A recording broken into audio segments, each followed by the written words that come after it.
Okay, everybody, welcome to the Hill of Justice Live. As you know, I'm here with retired Sheriff Victor Hill. And as usual, this is live, so anything can happen. And please forgive us for any of the technical difficulties we may have at this point.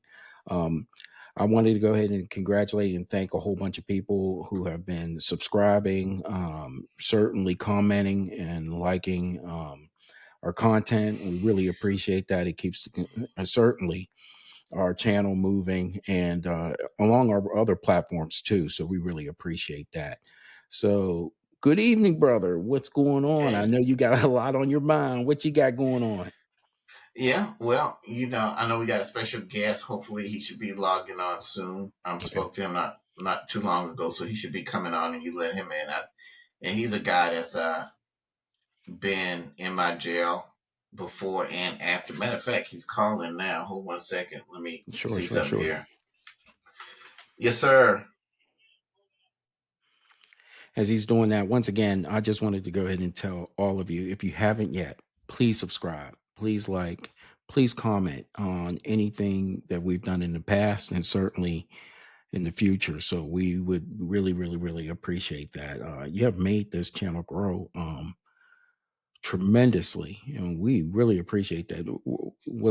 It was in our it's beyond our wildest dreams, quite truthfully. So we've gotten all types of attention, locally and nationally.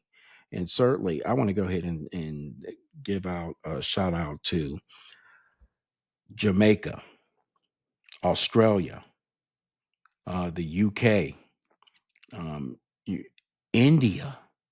I mean, we have a large following in India. That is amazing. So I really, really, really, really, really want to go ahead and say thank you for that. So, For the, oh, as we have talking about our guests and people all over the world, want to go ahead and thank and welcome Roderick. What's going on, man? What's going on? How you doing? We're doing all right. So we got some big news. Keith wants to talk a little bit about some. We've named and titled this show "Pardons and Prisons," Hmm. and what it looks like, what real reform looks like, and certainly the people and change agents that make that happen. So certainly you're a part of that, and Victor has a great, great, great, unique story, and your story is just as fascinating as unique as anything Absolutely. about this. It's a testimony to your intestinal fortitude, your strength. And I'll let Victor go ahead and take it from there. all right. Well, the gentleman we have is Roderick Dion. He was in my jail before, during, and after. He's also been in a couple of other county jails and the state prison, so it's going to be interesting to get his perspective. I met him in my jail, so I think it's going to be a very, very interesting conversation. And now well, not now, but you know, life has a strange way of working things out, and we actually knew each other. We didn't know each other, but knew of each other when he was in a gang, and when that I tell you, we got a lot to talk about. Yeah, So, we do. We do. but yeah, we got a lot to talk about. Before we get started on that, though, there's two things I want to acknowledge. Three more inmates have been captured in the Louisiana escape, so we're happy about that. There's only two at large now. I think the last time I updated, I thought it was still five at large, but now there's only two at large. So we want to thank the authorities. They're doing a good job in rounding them up. So hopefully they can get the other two off. As I discussed, there's a police chief now at large that was serving a 30 to 50-year sentence for murder and rape. He's still at large. So hopefully they'll have him back in custody soon, and we're going to talk about those issues. There's no way we can talk without some breaking news has come out. The president has pardoned the Chrisleys. I'm very, very happy for them. I had the privilege of meeting their daughter. I was on her podcast and we discussed it. I'm very pleased that they were pardoned for so many reasons.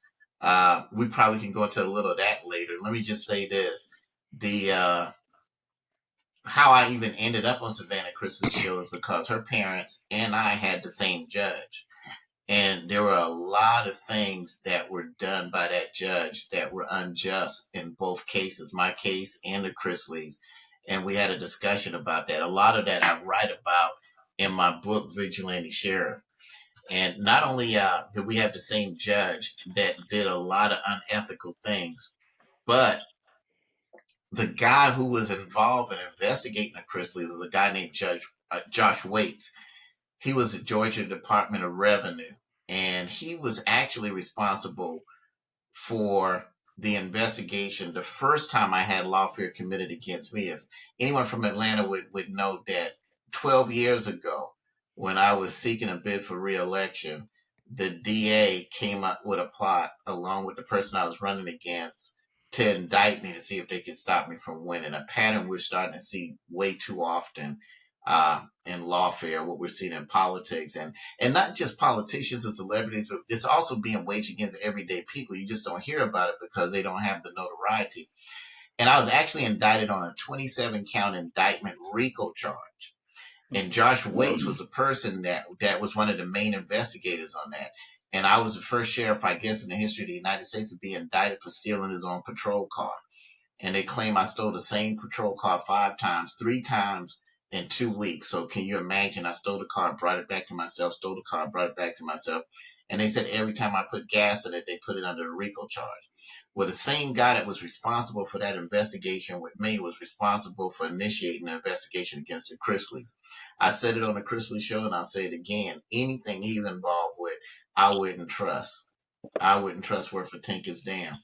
And I think there's probably a whole lot more to that than a lot of people realize. I said that on the Savannah Chrisley show. So ironically, not only did we have the same investigator, but we also had the same judge, federal court judge. And, actually, both of you got a chance to witness this judge in action. So we'll probably talk a little bit about that as the show goes on. But anyway, I'm glad that the Chrisleys were pardoned. I'm very happy for Savannah. She fought hard. She's a nice young lady. She really fought hard for their parents. I hope people who didn't get a chance to see me on the Savannah Chrisley show will go pull that particular episode and they can see all the details I'm talking about and how I even came to be on that show because we had the same federal judge. And I'm glad to see that a lot of wrongs has been done by the DOJ to target people is being reversed. So I'm very, very happy about that. Congratulations to the Chrisleys. And I hope they get another show because I'm definitely going to watch this time. But with that being said, let's get to Roderick. Roderick, introduce yourself, young man, and tell your story and how you and I got to meet. I'm Roderick Didon. Was raised in Clayton County. Went to all of my high schools was in Clayton County. The good and the bad was all in Clayton County. That's where I was raised. I met Sheriff Hill through correction. It was a correctional facility. And while in the facility, I just wanted change. And all the times I had been incarcerated, and I had been incarcerated many times. I have a past. I have a history. I have a past of bad choices and poor decisions. And the last time I was able to actually meet Sheriff Victor Hill, because I can tell you, in the beginning, I ain't like you either. I didn't like. I was scared of you. Let's just be honest. But that was when I was carrying myself a certain way. I had that fear of Victor Hill in me. I did. And this last time that I was incarcerated, it's a very long story of how that came about, but I reached out to you. And I wanted the help. Not knowing that the help was already being given to me by the facility I was in. It was already starting to structure me just because of the place I was in and how it was conducted. The correction, the reform, all of it had already started taking place. A little bit more about me. I'm a father of 5. I'm a minister. I'm a complete different person than what I was 2018 and the years prior to it. I'm a complete different person. I'm definitely a devoted father, a powerful man of God. I'm a hard, dedicated worker. I work. I work without picking the choice of ever having the choice of going back to the streets. Never have a budge of a thought or anything. And I got you to thank for that too. I got you to thank for that. Um, God did it. But go ahead. God did, absolutely. God did it, Yeah. absolutely. Yeah. You were definitely, but He gets all the honor, the glory, the praise. But we as His people, as His children, as His chosen ones, we are His vessels. You played your position and you did your part as a vessel, as being a branch to that tree. You did your part, and because you did, ultimately He was able to get a hold of me. I appreciate that. Let me ask you some questions. The jail and the way I ran it was very infamous. And you said something I really want people to hear. You said that as an inmate, you didn't like me either. So, and I think that's important for people to hear. And actually, I'm glad you didn't, because there was a reason. I wasn't running the jail to be liked by the inmates. I was running the jail to make it safe and to see if I could correct behavior. Yes. The sheriff is a very, very unique job. I can't run. Some people try to run a political inmate friendly facility, and I wasn't trying to run an inmate friendly facility. I was trying to run a jail where it'd be safe, clean, and that inmates would want to come back. But I want you to talk about from the perspective of why you hated me and what you didn't like and why you didn't like it, so we can hear all perspectives. We don't want it just to be a, hey, thank you, you saved me, you're such a great guy. I want people to hear the real deal. Absolutely. I definitely wouldn't say hated you. So I removed that word, but did I have a high amount of dislike towards you? Absolutely. One of the number one reasons why I could say, or not the number one reason, one of the many reasons I probably disliked you and I like the way you said that, when I was an inmate, not when I was a growing young man, not when I was a man, but as an inmate. And I used to think as an inmate. So unfortunately, when I wasn't, I speak about myself, when I wasn't able to do what I wanted to do, move how I wanted to move, after I done been out there and made the bad choice and poor decision, but yet when it come to jail and wanted to be lenient, wanted to I guess lean towards my comfortability, you continue to make it uncomfortable. And I think that was the reason why I didn't like you, nor the way that you ran the facility in the beginning. I didn't like it. Why? Because I'm already away from my family. I'm already away from things I like to do. I'm already away from things that used to, I guess, make me happy. I wouldn't say bring me joy, but make me happy. And I was pulled away from it. So now what I was trying to do was trying to make the place that I was in, which was Clayton County Jail, comfortable for me. And you continue to make it very uncomfortable.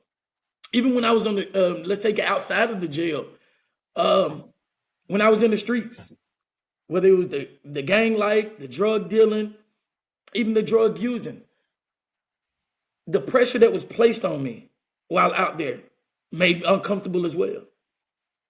I used to want to run the You streets. talking about the pressure from me? You Yes. talking about the pressure from me, or the pressure, right? No, the Okay. pressure from you. It was well known. I think you already know this, and everybody out there know. Man, a lot of people say they're not coming to Clayton County because of Victor Hill. They not coming to Clayton County. They didn't say because they crazy out there because of this, or they ain't coming out there. Man, I ain't going to Clayton County. Victor Hill out there. Victor Hill. That was all it took.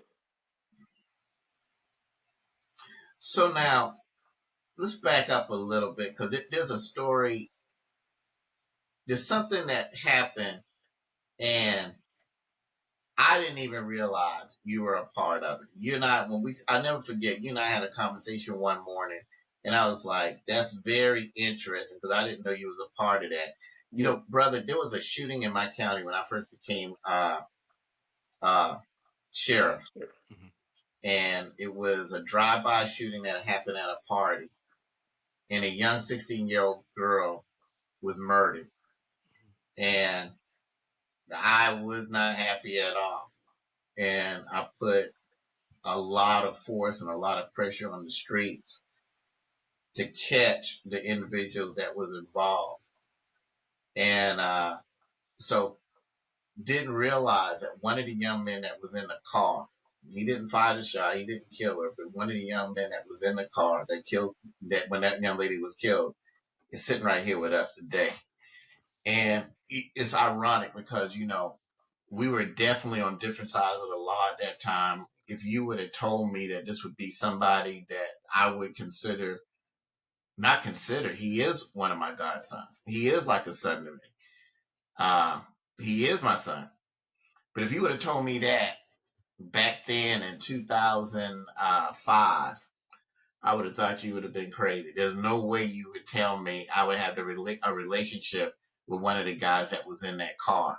So I think for people to really understand the significance of the 180 that his life has taken and the significance of how our path crossed, which we'll talk about, that story needs to be told. Roderick, I'm going to let you tell your story about that and go into that. Because at that time, we definitely didn't know each other. And I didn't know you, but I didn't like you at that point. Because I didn't like anybody that was around that particular area when she got killed. But let's talk about that. I briefly speak on it. Back then, that's when I was young. I was young and running wild. Wanted to be, I guess, as you call it, a gangster. Wanted to be in the streets. Wanted to be popularity. Wanted to be well known. And I got wrapped up with a lot of the wrong people. A lot of people that was not of my caliber. A lot of people that was not who I shouldn't have been around. But because of the popularity, as many children go through nowadays, as many kids try to fight, we watching it right now to this day. People doing things all because they want to fit in. They want to be popular. They want somebody to accept them. And that's what I was doing. I was running the streets wild, wanting to be accepted by everybody who I thought showed love, but that wasn't love. Ended up getting into a situation where I went to a party and different rival gangs exchanged fire, and someone was murdered. And I found myself in that whirlwind of a storm.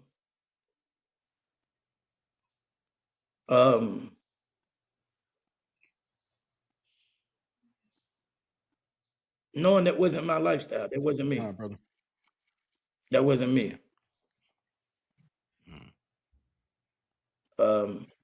So of course How does that affect you you today? sent out. I wouldn't say it affects me.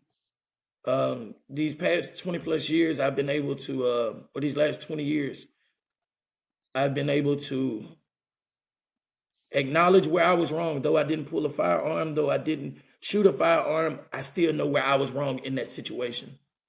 And first and foremost, that was because of the choices and decisions I made of my friends, quote unquote, or the vices that I had, the popularity that I searched for and wanted. Wouldn't say it affects me, but it's still something to this day that I guess pulls at me a little bit.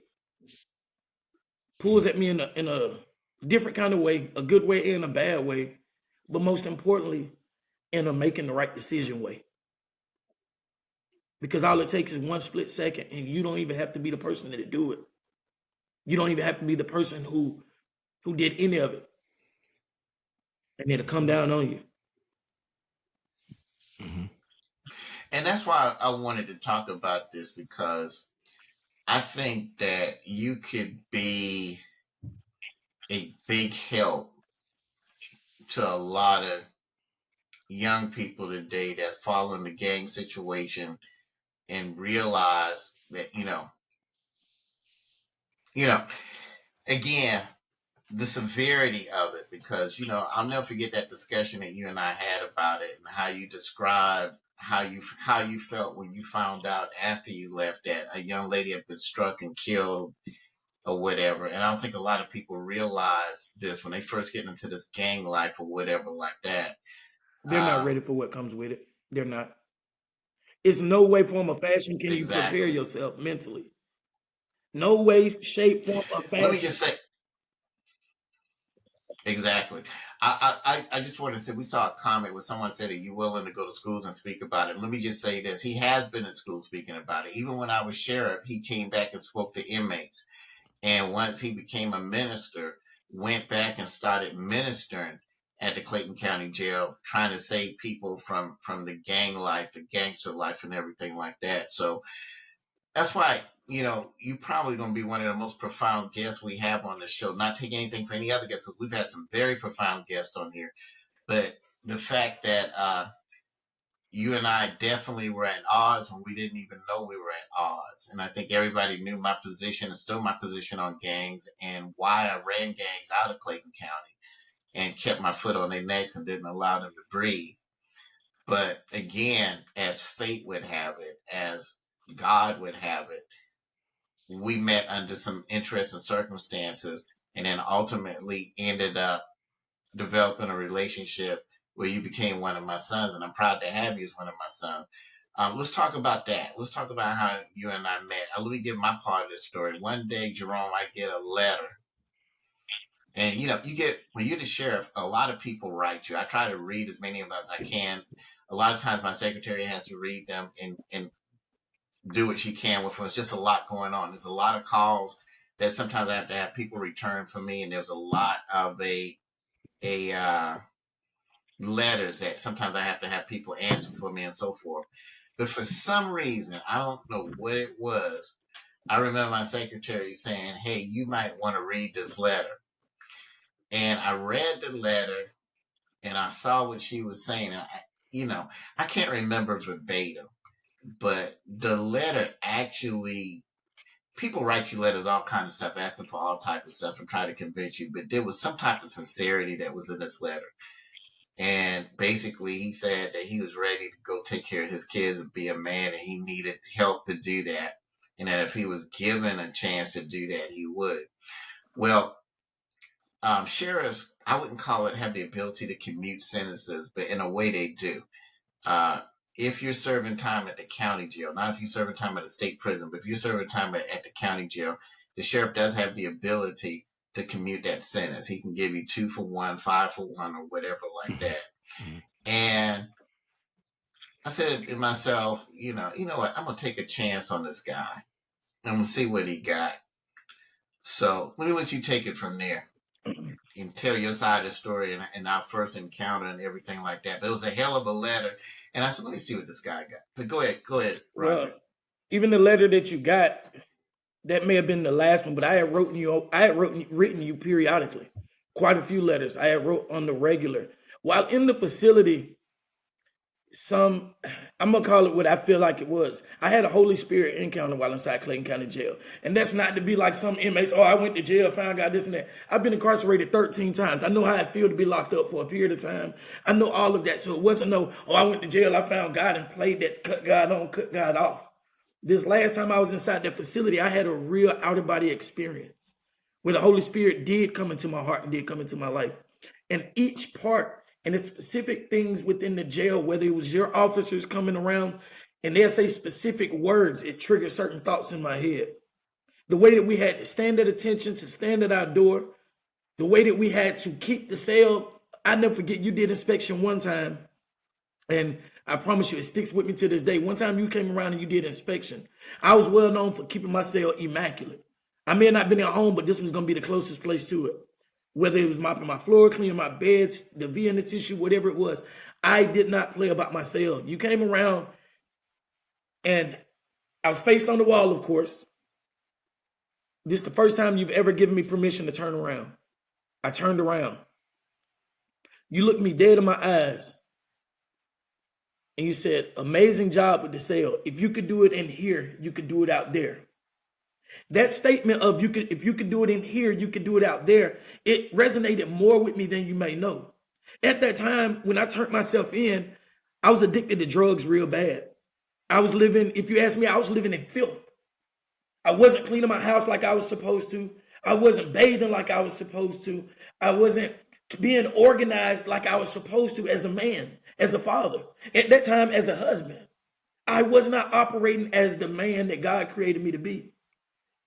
When you looked at me and said, and now you didn't know how I was living out there. You didn't know my house looked like this. You didn't know my house was a wreck. You didn't know I had to punch holes in my walls. You didn't know that kind of filth that I had within my home. And for you to look me in my eyes and say, if you could do it in here, you could do it out there. That resonated with me. That was the Holy Spirit speaking through you to me in regards to, hey, get your life back in order. Clean up your home. And he wasn't just talking about my physical home, my home. time continued to go on throughout the facility, and whether it was watching Fox 5 News, certain TV shows, even certain commercials, the smell of the jail at the time, I never forget it. It used to smell like baby powder.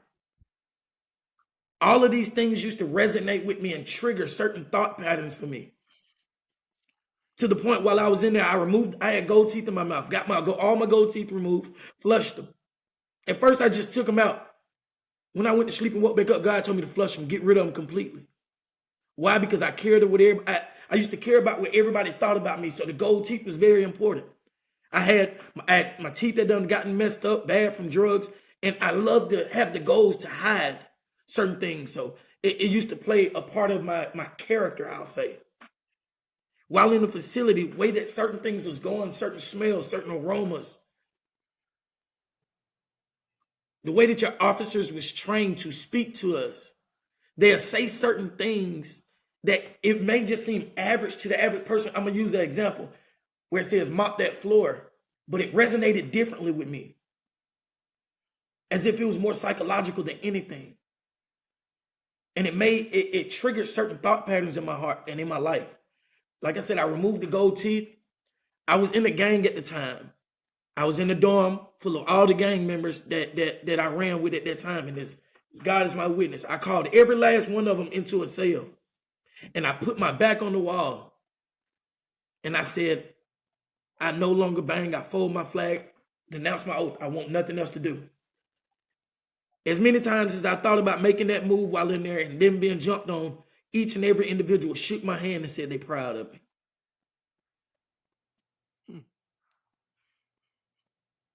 That's uncommon. That's good. Yeah, very uncommon. Very uncommon. Let me just say this. You know, not that I care. I lost any sleep over it. I've received a lot of criticism for the way I ran the jail. Of course, that's going to happen. I mean, no matter what you do, if you find a way to heal the sick and raise the dead, somebody's going to complain. But there was a method to the madness. There's a reason we ran a paramilitary. There's a reason why we had people mopping and making the beds and folding the tissue and everything. And that reason was, if you could do it in there, they could do it out there. And like I used to tell inmates, especially when they did their military facing and about, I would tell them, I said, listen, you guys look like the United States military. And all you got to do is change that uniform.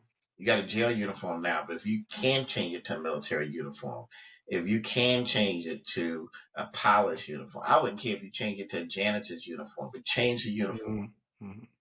That's all you got to do, because you're showing, based with discipline, what you can do here can be done out there. And that's why, I'm glad we ran the jail the way we did. I don't apologize for running it that way. It needs to be ran that way again. And if it was ran that way again, I don't think we would see the escapes, the stabbings that we're seeing going on in the jail now as well. So I'm glad to hear that was the case. Something else I wanted to that I thought was very, very interesting is when you thanked me for getting you off of drugs. And I was like, I've actually told people the story before. I said, I had an inmate thank me for getting him off drugs. And I was like, how did I get you off of drugs? And well, this is where he's no longer an inmate. He's a former inmate. And tell them that side of the story. I don't want to put words in your mouth. Go ahead. At that time, July of 2018, I would say a year and a half to 2 years prior to that, a lot of people, I don't look like what I've been through. Just like the Hebrew boys in the Bible, when I say God brought me out that fiery furnace, I don't look like what I've been through. I was addicted to methamphetamine, cocaine, pain pills, weed, you name it, other than crack. I was addicted to all of it. When I say I didn't just use it, I was addicted to it. Had to have it almost every day. To the point where I was no longer looking like myself. But y'all see how good God is. Yeah. But while inside the Clayton County facility, I've been in different jails. While serving my prison sentence, been sent to many different prisons. And there's never been not one that we didn't have access to some type of drug or tobacco, I say. There's not one other facility I've been in that we could not have access to it or get it. That wasn't the case at Clayton County Jail. For the type of, excuse me, for the type of drugs that I was on, it typically takes a person to go to rehab to get off of. Especially since I was on it for an extensive period of time. A person doing methamphetamine and cocaine that's been doing it the last year and a half and doing it every day can't just wake up one day and say, hey, I'm done with jail. I'm done doing drugs. It's not that easy. July 15, 2018, when I turned myself into your facility. And that's been July 14th, because that happened early in the morning, July 15th. July 14th was the last time I did any methamphetamine, cocaine, any of those things. Of 2018. Not once ever stepping foot inside a rehabilitation center. Clayton County was my rehabilitation. There was no drugs in there, none whatsoever. As I said, it smelled like baby powder when you walked through there. When the facility was ran by you, it smelled like baby powder. So let me expand on that a little bit. I'm glad to hear you. And let me tell you why I'm so glad you're on the show and able to say that. You know, there's a video that's on my social media, and it shows how we ran the jail paramilitary. And there's a lot of people, you know, some of the comments are hilarious, but a lot of the comments are like, there's no way, that's not possible. That didn't happen. That must be a juvenile facility. Well, that must be a low security facility. And actually, that video was taken in maximum security. Some of those guys in that video is actually there for murder, robbery, rape, kidnapping, or whatever. But a lot of people didn't believe that that was an actual true video. Case in point, I had some friends that were training African soldiers and did a good job and impressed the prime minister. And he wanted them to do training for their jail. Well, they didn't have any jail experience, so they called me and asked, would I be willing to come and consult on a jail in a particular country in Africa? And they asked for video footage. Well, we sent that video footage to that country, and the members of the cabinet saw the video, and they didn't believe it either. They said, nah, that can't be true. There's got to be actors. So how I actually end up going to that country and helping out was the prime minister's son just happened to be coming to America. And those guys that was handling that contract said, please let him see your jail, because they don't even believe it's true. And the prime minister's son walked with me through the Clayton County jail, and then he went back and spoke to his father. And the next thing I look, I was on a plane to Africa to help with that jail.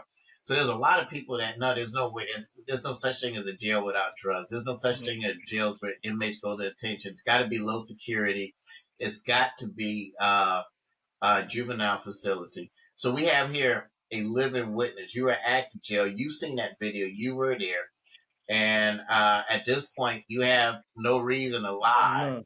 I mean, you're my godson, but it's not like you're on my payroll. Let me ask you, was what in that video true? Was it real?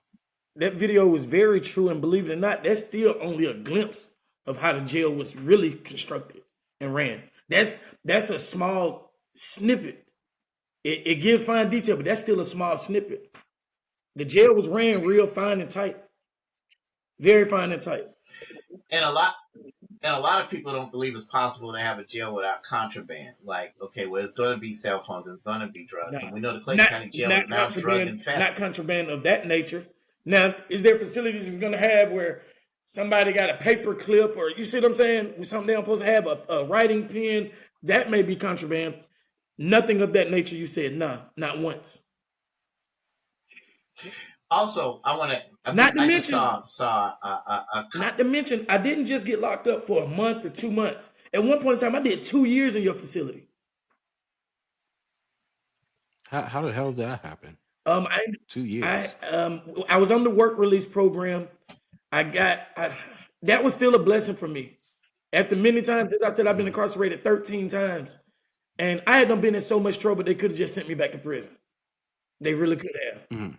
And it was just a blessing that it allowed me to still work, provide for my family. It got me structured and disciplined, because even in work release, you got drug tested, you got searched heavy. It got me. One thing I can say, as many times as I've been on probation, I've never failed a probation. You know how people violate probation? Other than this last time in 2018, I've never violated probation. I always finish. One thing I can say, probation always kept me tight. It kept me in line. I didn't want to get in trouble.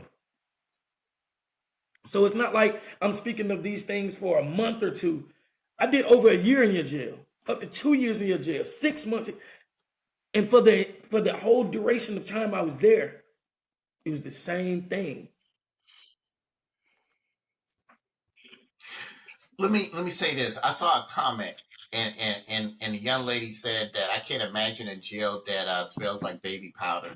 And it's interesting. You said baby powder. I thought it was Formosa you was talking about, because Formosa is my favorite scent for cleansing, if I'm pronouncing it It may be correctly. that. But I've always said It was a exactly sin. right. It was a sin. But exactly. But I always used to, when I give a tour of my jail or I would give instructions about jail, I said the first thing I do when I walk into jail is I take a deep breath, because I want to smell it. If I smell it and it doesn't smell clean, I know it's not clean. So one of my commands or policies, or whatever you want to call it, is I always want to walk in and smell Formosa. Or I think that's what you call it. It's a cleansing thing. And it not only disinfects, but it gives a very fresh cleanse. And I always knew there's no excuse for jail not to be clean, because you got a whole lot of manpower there. There's a whole lot of people there doing absolutely nothing. Kind of like the prison when I was sent there for political prosecution. We literally didn't have anything to do. Nobody gave us anything to do. There were some folks, they just slept all day and played dominoes and went to the yard. But when you got that much manpower, the place should be clean. And any housing unit I went into, the first thing I would do is take a deep breath, because if it didn't smell right, I knew it wasn't clean, and there would be repercussions for that, because everybody was responsible for keeping their section clean. Very, very important. So that's the first thing I would do. So the fact that you said baby powder is fine. I don't know what particular brand they use where you was at, but the whole jail had the structure that way. And a lot of people would think, okay, well, that must be what some people call the honor dorm. They must be getting pizza or something to act that way when they saw the video. That's not true. Every area, I didn't care whether it was work release, whether it was maximum security, whether it was the female dorm, everything had to be that way. And what we would do to test it is whenever we would have a guest and we would give a tour, there was 8 housing units, and each unit had 6 sections. So I would tell one person out of the group, pick a number 1 through 8. So let's say they pick 7. Then I would tell another person, pick a number 1 through 6. And let's say they won. Okay, well, good. We're going to housing unit 7, section 1. And that was to show them, I don't care where you go in this jail, the discipline is going to be the same. Whether it's maximum security, low security, whether it's females, whether it's males, the discipline was going to be the same. So it's good to have someone who actually was in the facility to verify that. And I hope we get some other people who's in the facility who can verify it as well. I just saw a former employee come on that used to work there that just verified it as well. It's good to see them on and go from there. So now let's get past that. Let's get back to you, Roderick. Mm-hmm. So you're in jail. You've been to 3 other facilities. I think 2 county jails and Fabuloso. Thank you, Angela. Fabuloso. That goes to show you how much I know. Okay. But you've been in all of those facilities, including the state prison, access to drugs. Yes. Correct? Yes. Why do you think it was you could get drugs in all those facilities? And then after you discussed that, tell me why it is you thought you couldn't get drugs in a facility at that particular time? Because we know the Clayton County Jail is drug infested now, but tell us about that. Well, if you ask me, the number one, because I watched it in prison, is just how it's operated.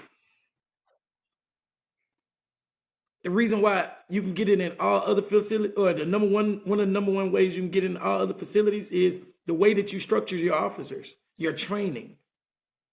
It wasn't just, I'll be honest, it wasn't just inmates or people in the streets that had the fear of Victor Hill. Not in a negative or a bad way. It was the officers knew I work for a man that's not going to play any games with me. One of the number one ways that you get drugs into a facility is through your personnel. For one. For two, your personnel, for two, is when you were running the facility, when you go through intake, the thoroughness of your search. The thoroughness of your search.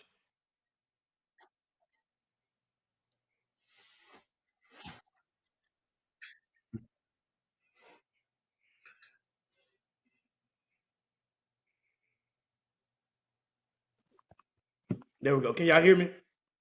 We can hear. Yes. My son keep trying to call me. I text him and tell him I'm busy. Hold on. But Yeah. it Tell was Riley I said hi, but keep going. you know exactly who it is. Yeah, it's Riley. Exactly right. Um, Matter of fact, what time is it? That's why it's prayer time because he about to go to bed soon, probably. Um, All right. the way that your staff was structured, the way that you structured not and that it's not just the officers, the Scorpion team as you had it. It wasn't just the pod officers, but your officers even in intake. The way that you had them structured, their search in work release. You think that's the number one place. When I say they did not play in their search coming from work release, for one, we're going into the free world and coming back. That's where it's most important. The way that you structured your officers, your personnel, the way you built a bond with your team. Something I can say I seen from, and this from me actually knowing some of the officers. Now, when I say personally, I don't mean with friends and hanging out on the street, but some of the officers personally, so I know them, to watching how they became when they worked for you, you made a lot of people believe in themselves. It made some people create within themselves a stronger heart, more courageous. So it made them take their job a whole lot more serious. Even though they're just Well, regular, even though they're just regular COs, some of them actually felt like, "Hey, I'm important," in which they are. yeah. Well, I appreciate that. I really do. Let me just say this. Uh, if I could take credit for anything, I think it's for recognizing talent and recruiting it and getting rid of non-talent, which that's another story. And of course, no one's never happy when they're fired or removed from the team. But the only way to put together a star football team, as Jerome would know, because that's his expertise, is you got to recruit and you got to cut people from the team. Unfortunately, but I appreciate those words, and I really do. But again, without them, without that team that I recruited, they're the ones that really made the magic happen. I might have got the credit, but I got to be honest. I can't walk every part of the cell. They're the ones that took the vision and took it to another level. And I hope one day we get to see that same team reassembled again because they were the best in the business without a doubt. Jerome, what questions you got for Roderick? You know, one of the things is drugs is very hard to get off of. And what's very difficult is I don't think that people really understand the combination of methamphetamine and cocaine. And I know you suffered. I know you suffered in that jail, trying to get dry off of that. Um, other than faith, what was it inside you that wanted to do that? Because there are a lot of people that I've known um, that have talking about meth, crack cocaine, heroin, that kept on doing it over and over again, and to the point where they lost limbs. Um, and certainly, that's the level of addiction that they had. What was your intestinal fortitude? What more so than faith? It's quite a few things, but number one, my kids, my children. Look at that. It's hard for me even talk about my kids without it getting to me. But before, if you notice, I said July 15, 2018. They didn't catch me. I had been on a run for over a year and a half, almost 2 years. Mhm. I turned myself in. I was at a very good friend of mine named Terry. They call him Truly, a very good friend. The night before I turned myself in, he sat me down and he talked with me, not to me. He talked with me. And as I mentioned about the Holy Spirit encounter, it didn't start in Clayton County Jail. It started at Terry's house. It literally started at his house, from certain noises buzzing to him telling me to write my mom a letter. I was standing at the microwave and it dinged and it says, "Your food is ready." But that's not what I got out of that message. Anyway, I looked at Terry and I said, I surrender. My exact words to him was, I don't know if it's you. I don't know if it's Victor Hill. I don't know if it's your mom. I said, but I surrender. Can you take me to jail? He looked at me. He was like, are you sure? Are you serious? I said, yes, please. So you said my name while you was talking to Terry before you came to the jail? Yes. Okay. How? Well, that makes me What feel a brought you little. up? Hey, let me just say this. I'm not trying to be funny, but that makes me feel a little better because you just told me for a year and a half my people couldn't catch you because I was getting ready to make some calls on that. But go ahead. As I told that 2 days before that, I had been homeless at that time, literally. I didn't have nowhere to sleep. I mean, nowhere to live. Me and my wife at that time she kicked me out. She knew I had a warrant, told me if I come, she's calling the police on me. We had a lot going on, and I had been house hopping, trying to find somewhere where they was eating outside, sleeping outside. I literally had become homeless. I had went by a good friend of mine named Sheena, and she told me come inside. I could stay there that night. Uh. While I was asleep, because I was still coming off drugs, Terry had come over there. He seen me. He hasn't seen me in about 7 years. And he had seen me. I didn't know this. So the very next day, on the 14th, I ended up going to the church, helping the church pass out some food and everything. And Terry seen me. And he literally looked at me. He said, "Do you steal?" I said, "No." He said, "Pack your stuff. You coming with me." At that time, I was no longer homeless. Stayed over there for a day. That's when everything took place. As I gave you, my silent answer was my kids. That day that I got a text message, that day that I turned myself in, I even got a text message from my wife at the time, my ex-wife. And she was like, "Hey, the kids are going to be starting back school soon. Are you going to help me get their uniforms?" It was at that time that I realized I'm on the run. I don't have a job. I'm addicted to drugs. I can't even do for my kids. I can't even do nothing for my kids. And I told him, take me down. I want to turn myself in so I can be not only a man, but a father. I can be who God had called me to be. So it was the faith, of course, in God, my children, Mhm. but it was the burning desire of me wanting to become a better version of myself. Mhm. I had all this knowledge. Even when I was in school, my teachers used to tell me how smart I was, but I chose to skip school, wanted to be popular.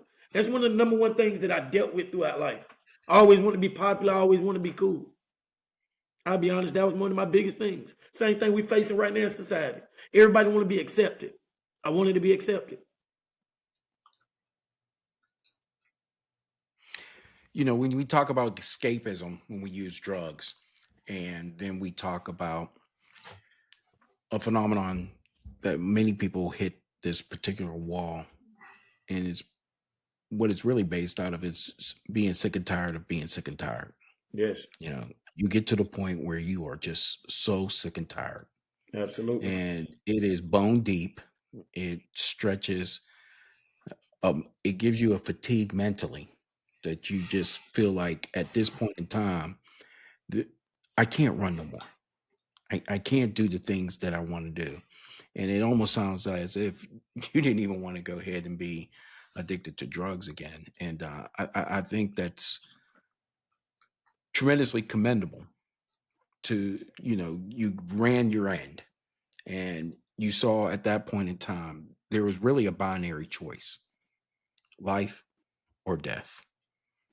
And you had to choose. Absolutely. Yeah. Let me just say this to you, my man. I'm proud of you. I'm proud to call you one of my sons. You know, as we wrap this up, let me say this. I don't have any biological kids. Of course, I've lived vicariously through my brother with my nieces and nephews. But I have had the privilege of being uh, a father. You know, my favorite movie in the whole wide world, a lot of people don't know this. My favorite movie is The Godfather. And it's not because I Not love Superman? gangsters. Uh, come on, man. Come on, man. You take that hat off, by the way. But you know, that movie is deeper. Really, it's a leadership movie and it's a fatherhood movie. It's really more to it than cops and gangsters and stuff like that. You know, it's about a guy who, unfortunately, he was on the wrong side of the law, but it was really about his role as a godfather. You know, you got one child in the house that was on the streets, and one of the sons brought him home, and he raised him as his own, and he ended up becoming an attorney. He had three biological sons. I think there was another son he had that he helped with his career.